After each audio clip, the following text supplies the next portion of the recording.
Beyond the newsroom, where untold story is revealed. Abalungi abatulaba ate era abatugoberera mbalamusaako nnyo ne mbeebaza egyo gyonna gye mutuusaako engalo. Nze Deni akuweereza era akutuusaako enteekateeka ez'enjawulo ku makoto gano.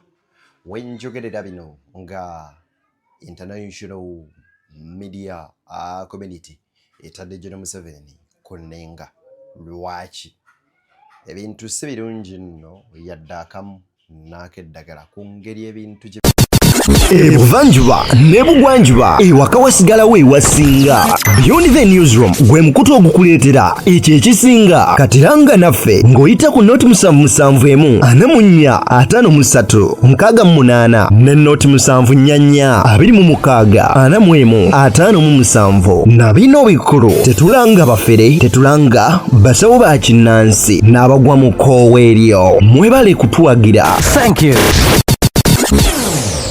bitambulamu bano nno bazze nga beemulugunya ku lw'ebyo ebikoleddwa n'ebyalangiriddwa nga bo balaga obutali bumativu bwabwe era nga bagamba nti banywanyi nkuleetedde ensonga z'essemansonga z'oteetaaga kubeera nga osubwa.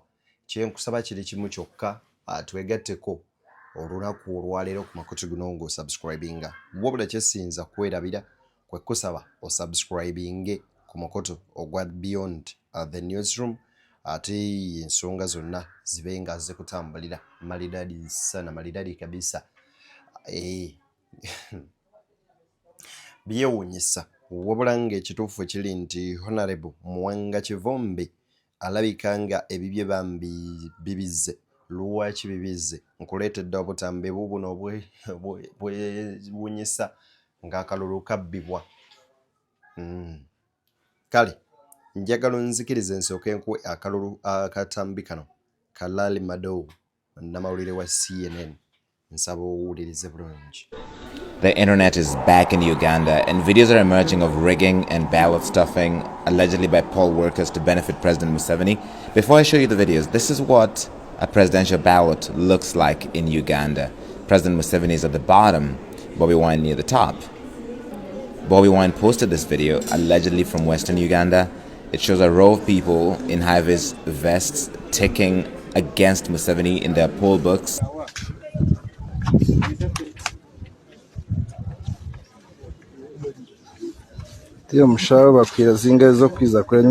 This video is also getting shared, allegedly from the central region in Uganda. Again, people can be seen ticking against President Museveni's column in yellow. The internet was out throughout the election season. We don't have more video, more context, and we don't see these extra ballots being added to the tally.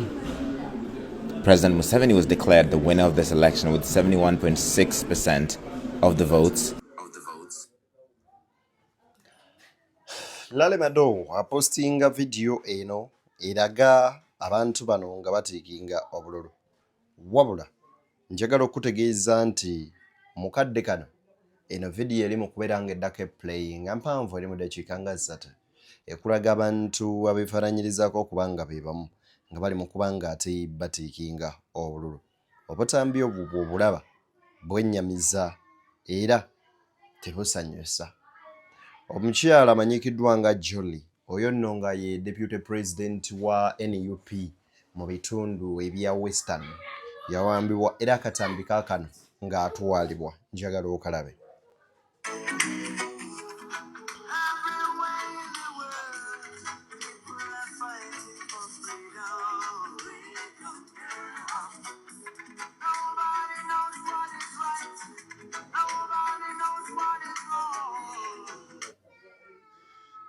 Okusinziira ku Robert Kyagulanyi Ssentamu Mitembo ng'ayita ku mukutu gwe ogwa Facebook agamba this video recorded still theory shows how the National Unity Platform Deputy President for Western Region Mama Jolly Jacqueline Tukamushabe was abducted and taken away by the military. They confiscated all materials she had on the of the election, including appointment letters for our agents and the funds she had to facilitate them. To date, her whereabouts remain unknown. Deputy President for National Unity, Dr. Lina Zedriga, was also abducted by the military and her whereabouts remain unknown. Nti ne Deputy President wa NUP Lina Zedriga kwoteka joli wa Western yono Lina Zedriga wa mumamboka ga Uganda yono yatwaliddwa ebyo byonna Bobi Wine ngagamba mpaka nakati tebannamanya mayitirege abo oba ebyo nno ebibafaako baana ba mama baana ba taata embeera sennungi yadde akamu n'akeddagala. Kankuwe vidiyo enno. Abamerica bavuddeyo ne basaba Donald Trump okubanga yeenyigira mu nsonga eno etambula naddala mu ggwanga lyattu Uganda. Wuliriza. Mr. President Trump, my name is Tina Brown. I am a U.S. citizen, born and raised Pennsylvania, USA. I am having great concerns about what is going on in Uganda. It is no better than what has been going on in Venezuela. Mr. President, sir, I ask that you help Uganda. Right now, they had their election yesterday. Today, they have arrested Chalgrani Sentamu, Bobi Wine, his wife. The vice president has been beaten and taken. The vice president of NUP has been beaten and taken, and many others. Bobi Wine's gatekeeper was shot and killed. His groundsmen, 2 of them shot, 1 dead. I'm not sure about the other. They need your help, dear Mr. President. I ask that you help Uganda as you did Venezuela. This is Tina Brown checking out. Thank you, sir. Omukyala ono mu kwimusa eddoboozi ye agamba ng'ayogera ku mbeera eri mu Uganda ng'agamba President Donald Trump okubeera nga ayimirira ne bannayuganda mu mbeera efaananako bw'eti. Ku bigambo by'omukyala ono nga ayogera era ng'akunga gavumenti ya America okulaba ng'eyimirira okukomya ekyo mu ngeri ki nga bakola nga bwe bakola e Venezuela bwe baataasa abantu bayo konna kyemalira Maduro yali yatutte akabanga nga bakaabya akayirigombe. Bigambo si byange wabula biyooyo yennyini omukyala gwe weerabiddeko. Kakati bwe twogera ku kya international media njagala kulaga ku mwami ono Munnakenya olabe bamuyita kale kankuwe owulire akugamba nti yabaddeko mu mbuuzi y'akafubo wakati we ne His Excellency Robert Kyagulanyi Ssentamu Bobi Wine. Biki ebyavuddeyo ate tusobole olaba ate ebifa ewammwanga kivumbi sooka owulirize wano. I spoke to Bobi Wine 3 days ago. We talked and Bobi is being frustrated in Uganda. I don't think if that is a campaign season, because you find an aspirant, a potential presidential aspirant, campaigning, putting on bulletproof everywhere, the police trying to prevent him from going to campaign, and that is already breaking of the electoral laws. I want to tell you, my brother, that Bobi is on the right path. I talked to him. I told him that this election, as things are clear, the fact that Museveni has shut down internet in Uganda clearly tells you what is happening. But I want to tell you one thing that I told Bobi. I told Bobi that that power is like a beautiful lady.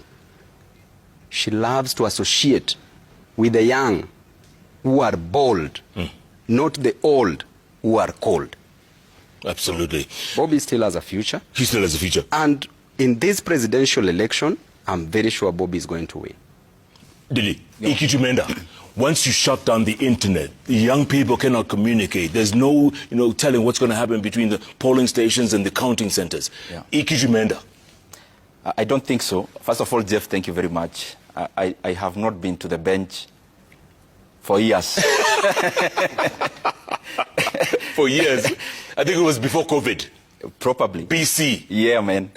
And I'm glad you invited me with my brother, Yes. Honorable Bobi Wine. Karibu sana. We've been brothers for a long time. I don't think it has gone. What I see is a warring trade, actually, in our region, because the basis of democracy is to bring forth the best. And for democracy to work, all the people have to accept that you cannot be in the race alone. Yeah. If you are in the race alone, then that is not democracy. Yeah. And the fact that we can see in this era and age that because of elections now people are cut off from communication, that is a very worrying trend for our region. And I hope that the regime in Uganda will consider that decision. And also give democracy a robust arena. I always believe that when you give the best leader the mantle, you benefit even you paving the way for them. When, for example, President Kibaki made our country better, it didn't become better for him, just him alone. It also became better for the people he was competing with. And therefore, democracy should be given an opportunity to bring forth the best minds, the best agenda, so that our countries including Uganda, can be progressive in terms of economy and in terms of all the other areas. Omwami ono oba bombiriri bade kujje ke live wali mu ggwanga lya Kenya. Anyway, y'omu ku bana opposition elaba politicians ab'amaanyi yagamba nti yayogerako ne Bobi Wine recently ne babaako ensonga ze bawaayamu, wabula namugamba nti obuyinza buno bulinga mukazi omuto omulungi. Omukyala yenna omulungi yaba ayagala omwami alina embavu omulungi, wabula ate alina ebirooto eby'amaanyi. So omusajja akaddiye awedde ku mpagala mbu alina gy'agenda okumutwala mu maaso. Nedda. Nga kikyazitegeeza oba obubaka bwasendika, agamba nti obukulembeze bweyunira nnyo yabo abavubuka abakyalimu embavu erisobola okuleeta ebipya okutwala eggwanga lyabwe mu maaso. Oba okkiriziganya n'omwami ono mwana ttu nange nnyinza okuba nga simanyi. Ebya Honorable Muwanga Kivumbi ono si birungi, naye ogenda kunzikiriza nsooke nkuwe ku katambi kano wuliriza bulungi. Museveni agambye nti Kivumbi yategese ab'ebijambiya balumba aba security mu nkola ey'ekitojo nga ebyagenze maaso n'okuba nti bitambula. Jjukira nti poliisi yavuddeyo n'ekakasa nti abantu 7 be battiddwa e Butambala. Abantu 7 be battiddwa e Butambala. Wabula okakasa kwa poliisi kuli nti bano babadde bagirumbye era nti bakikoze mu self defense, okusinziira ku mwogezi wa poliisi nti bakikoze mu kwerwanako kubanga babadde balumbiddwa abawagizi b'omubaka Muhammad Muwanga Kivumbi e Butambala. 7 be battiddwa. Wabula yo omubaka Muhammad Muwanga Kivumbi agamba nti abantu battiddwa basangiddwa mu nju era nga yatadde n'obuvidiyo obulaga nga amasasi agabakubiddwa gayise mu nzigi ne mu bisengo batuukako munda mu nju mwe babadde. Ensonga yo poliisi egamba nti bano babadde bakoze bafujjo abagenze maaso n'okweka nti balumbye bannabyakwerinda nate 7 bamale bafiirwe obulamu. Yano Museveni agamba nti Muwanga Kivumbi yabadde aleese bantu babijambiya okulabika nti batabula okulonda nga ebyagenze maaso n'okuba nti byatambudde eri mu bitundu ebye Butambala onawo osinza okuba nti otaddeko ekkulira omuntu wa bulijjo. Kaakati nno ne wetujjidde ku mpewo, yes wetujjidde ku mpewo nga omukulembeze w'ekibiina ekya National Unity Platform Robert Kyagulanyi Ssentamu ye waali n'okutuusa olunaku lwaleero tewamanyiddwa. Ne wetujjidde ku mpewo olunaku lwaleero ku Mande Robert Kyagulanyi Ssentamu Bobi Wine waali tewamanyiddwa, wabula ng'ate ali active nnyo ku mikutu emikwanira wala emikutu gye egya social media ku X, Facebook, n'emikutu ampuliriza emirala era ng'agenda mu maaso n'okweka nti oba oliawo ateekayo obubaka obw'enjawulo. Kakati obumu ku bubaka obadde bukyasembeeyo Kyagulanyi asabye akakiiko ak'ebyokulonda n'akagamba nti please mututeere DR forms zonna ze mwagenze mu maaso n'okweka nti mwasinziddeko okulangirira General Yoweri Kaguta Museveni. Kyagulanyi agamba nti mukakafu nti results ezagenze mu maaso n'okweka nti entuufu eziri ku DR form si zeezo entuufu ezagenze mu maaso n'okuba nti zaalangiriddwa nate akakiiko ak'ebyokulonda. Embeeyo Kyagulanyi asabye akakiiko ak'ebyokulonda n'akagamba nti please mututeere DR forms zonna ze mwagenze mu maaso n'okweka nti mwasinziddeko okulangirira General Muwanga Kivumbi General Museveni yavudde ategeeza nti yaleese ab'ekijambiya. Kino kitegeeza ki? Twandiraba ku muntu omulala ayinza okugenda mu mbeera oba oyitira mu mbeera yenna ng'awo omubaka Muhammad Ssekirinnya gye yayitamu Naalani Sowanyana. Honorable Muwanga Kivumbi bwe baakubye abantu 10 balamu b'amasasi ne battibwa e Butambala gayise na mu nju okusinziira ku katambi ke yatadde era akoogerwako. Wabula poliisi yo negamba nti yabadde ekola self defense mu kwerwanako. Ebyo nno tuzze tubiraba. Abantu almost close ku bantu 4 Imbu be baafudde mu district ya Kiboga nga balangirira muwala wa General Sale Desire Muhooza era nga bagamba mbu yawangudde Kaya Christine. Wabula na guno guwaka Kaya Christine tannavaamu ddoboozi oba kigambo neera kigambibwa nti mpaawo n'omu amanyiwa Kaya Christine waali. Anyway, ebigambo byo biwanvu era buli ayogera ye nga bw'abiwulira. Kansooke nkwesa ennyonyi ono nkomewo ne Muwanga Kivumbi onsonyiwa okubanga mbakyusizaamuko. Look, our country needs a rebooting of sorts, and it's important that we get to be honest about these conversations. Yes, I have been declared winner. Some people will say, so yes, Joel Senyo, you're leader of the opposition, you have been declared winner.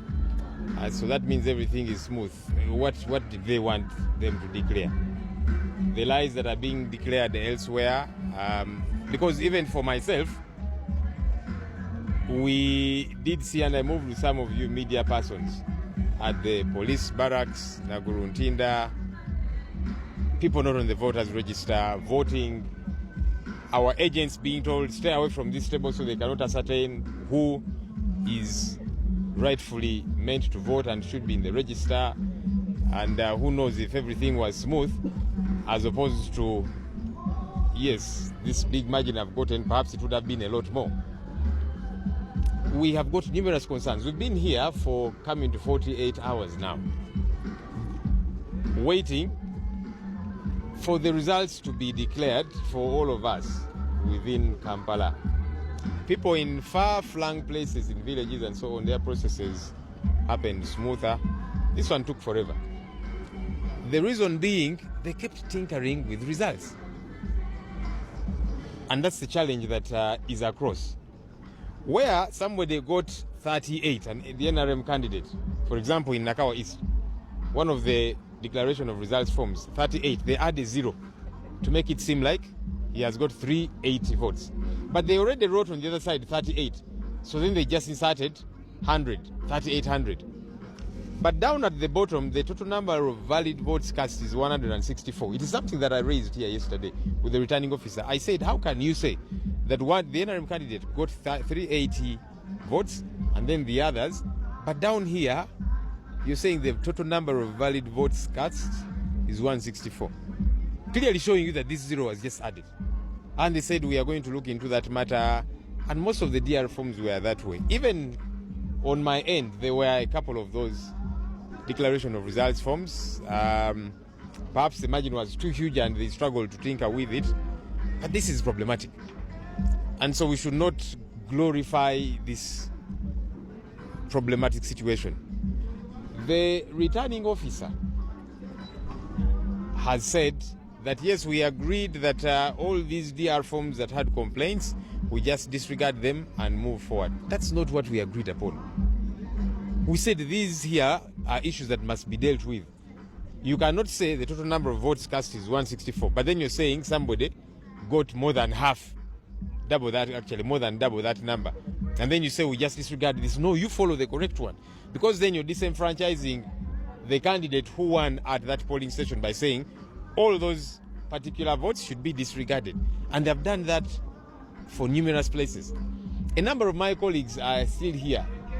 Kawempe, Makindye, people have got their DR forms, they have won overwhelmingly, but they're still being taken in circles and so on. I don't know, they have to beg who to be declared winner. Why can't the right thing just be done? So that's why I'm saying that our country needs a reboot. Honorable, we as Olympians would like to know from you some of these inconsistencies. Robert Jules Nyonyi Besekezi yagamba nti eggwanga lyaffe lino lyetaaga okubeera ng'ate rebootingwa mu ngeri ki okuddizibwawo obujja. Eggwanga liyinza litya okuba nga liddizibwa obujja okuddamu gaining strength oba okuddamu okufuna amaanyi n'obuvumu bwe lyalina ng'obukulembeze oba oliawo bukyuse. Ssenyonyi bingi byakoonyeeko ebituli ebyalimu ng'agamba nti osanga ku polling stations ezimu nga baakyusa oli we yafuna obululu 130 nga bongerako 0 ne bufuuka obululu 130. Kyokka ate ne beerabira ku toto namba n'osanga ng'eringa mu 416 ne weebuuza kino kyazze kitya okubeera nga toto namba ntono okusinga obululu bwa candidate y'omu bwe yafunye. Kale ebyokubba akalulu nti biri eri mwana tu kyali kya baana baliwo era tekigambwa ako oba tekigambibwako. Wuliriza akatambi kano. Eno video ya Honorable Mwanga Kivumbi naye nkusaba onzikirize tugiweemukko ku kadde ate tubiwulire. Twakava mu bululu era nabadde nga ndi omu abali mu lwokaano eyo waffe mu kitundu ky'e Butambala. Naye okuva obululu buno lwe bwatandika si e Butambala wokka, buli candidate si kukola bukozi gaali naye state yo yakola eggaali ng'eggaali yayo yagikola ng'ekulembeddwa bajaasi n'abasirikale. Twasooka netulaba obubonero obulaga nti abakola ebikolobero by'okkuba abantu ate bayinaayina ewange ne bakwatayo n'abantu ne babatwala ne mu kkooti kuba baali batangidde abaali baagala okutukolako obutemu nga kampeyini zitandika. Kati bwe twatuuka wano mu kulonda ndowooza ewange eyo baali balinayo ekkobaane naye ekkobaane buli omu alimanyi kubanga ne pulezidenti yakubayo raale kyali very clear nti awo baataddewo kaleegi flag ne bakyusa buli omu bakakyusa ba RDC emirundi 3 bakakyusa ba DPC emirundi diso to the extent nti n'olunaku lwe twalonze ng'enkya kulonda bajjawo DPC ne baleeta omulala nga bagamba nti oyo abaddewo ko n'ategeera ebigenda mu maaso tajja kuba na bukambwe bumala kubanga abadde alabye obwenkanya bwe tukoleramu. Kati ku lunaku lw'okulonda n'ab'ebyokulonda byennyini baabajjako ne baleeta abalala nga tuza n'ennaku nga 2 n'abalondesa ne babakyusa ne nga ffe abalwanyi era twasigala tugenda mu maaso. Ku lunaku lw'okulonda ku makya ebitundu ebimu nga tebasobola na kukkiriza kuteekayo wadde polling agent wadde abeera agenze mu byokulondesa. Era nsaasira abo abalowooza nti ogenda kufuga abantu ng'eyo bwotyo gye wayise okwanawunsinga naye newe na bano baabuuka mirambo oyinza obutabanyenya. Kati be bamaze okukola ebyo byonna akatono era ke baatulekerawo ka space bagenza okulaba nga ebivuddeyo era nga tubawangudde. especially nze nja kweyogererako nadde mbawangudde sala nga mbawangulidde mu bitundu bibaleseewo ebitonotono nga babitukkirizaako okubikuuma kubanga kati ku kiro ekye13 kibandooza kirikwa saa 9 ogw'ekiro 1 ewange waka wetwakozesanga eggattiro ly'obululu ewange waka obwa pulezidenti n'obwa ababaka ba paalamenti so abantu bonna aba polling agents betukozesa baali balina okuzza dr form abamu n'okujja bambi basasula akasente kebakoledde kati waliwo abantu bangi naye waliwo n'abaali bategedde nti tuwangudde nabo nga we bali bangi so nga tunaatera okwetegeka okugenda tutambule tugende ku district kubanga tuba tumaze okukuŋŋaanya empapula zonna nga akalulu tukalidde twagenda okuwulira nga waliyo olusamba ekinga ekisinde ekiri ebweru within no minutes netuwulira amasasi kasookedde embeerawo sigawulirangako obungi wenza okulowooza nti awo waliwo omulabe ne bakuba amasasi okumala eddakiika nga 2-3 ne bajja ne basembera ku nnyumba nga bagamba mugguleewo twagala muwanga mugguleewo twagala omubakaaliwa mugguleewo olujja olw'omu maaso ne lubalema ne balumba olwa galagi kati jjukira nti abantu bangi abaali babadde waka ndowooza mukuwulira ensambattuka eyo bayingira muki mu nnyumba ne baggalawo enzigi abasajja bakagwa ensonyi ne bakwata oluggi lwa galagi ne balukuba amasasi ng'ate bakubira ku range ng'omuntu omukubeera omukuba mu kifubafuba abantu balaba bafa bangi ne baggulawo bagenda okuggulawo ng'abantu 10 bamaze okufa nga mirambo giri awo ndowooza ate awo entuyo ne zibatuyana era kamera endaga tyomuku yali akulembera abakulu abo asanga ono yali akyasamba oluggi ng'amugamba nti gwe bino bye mukola munatta abantu bameka wano olw'omuntu omu gwe mwagala namukubamu n'empyezi 2 era okumanya batemu obugenderere mu kiraawo nga bakyakuba amasasi mangi ne baleeta loole ne batikka buli mulambo ne bagujjawo neyali obanga oli injadi nga bawalabi bakubyeko bakuleka bakugjeewo basuubire nti oyinza okugjawo obujulizi bwonna kyawe wattidde abaki abantu naye ndowooza omusaayi kuba nagwo bagezaako okuleeta amazzi bagusirimuulewo naye ngaogumu tebalina gye bagutwala tugenda okukera ku makya nga omusaayi unfortunately ebweru nga bomanyi compound buli mmotoka eyali ate zaaliwo nnyingi nga bwe bamuvaoko buli mmotoka alimu abantu abaali bawumuliddemu n'olwekyo balaba bulungi era abamu abali brave babikwata ku kamera ne waka waliwo kamera babitwakwata ku kamera kyova olaba Museveni baba taswalangako ku luno agenda kuswala mu byayogedde. Ebyo bigambo bya Honorable Mwanga Kivumbi wokubira abantu amasasi abali munda. Shame upon you. Munzikirize mbatere wano tusinkane Buludi nakkiriza nzeteri BTN Media beyond the newsroom ate gwe mukutu kwoli namwe abatulaba nga musinzira ku Deni exclusive kyemukola kya muwendo mungi nnyo nnyini ddala nzikiriza wano wennyini wembaate nangira nsinzira mbate tusinkane nga Buludi n'oyo akkiriza. Njagala obajjukiza nti social media platforms ezisinga tezinnaddizibwako ate era mu mbeera y'emu owa mobile money nazo tezinnaddako era bw'oba olinayo ku kasenteko nkusaba osobola okukwata ATM n'ogenda ku banka emu n'okaggyayoko n'ofunamu okukozesa. We don't know oba bino binaakoma ddi naye tusigale nga ate buli omu asabira munne.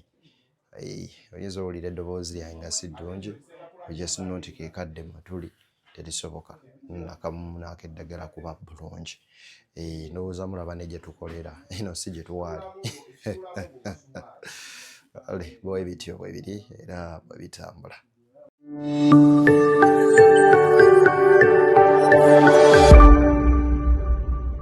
Beyond the newsroom, where untold story is revealed.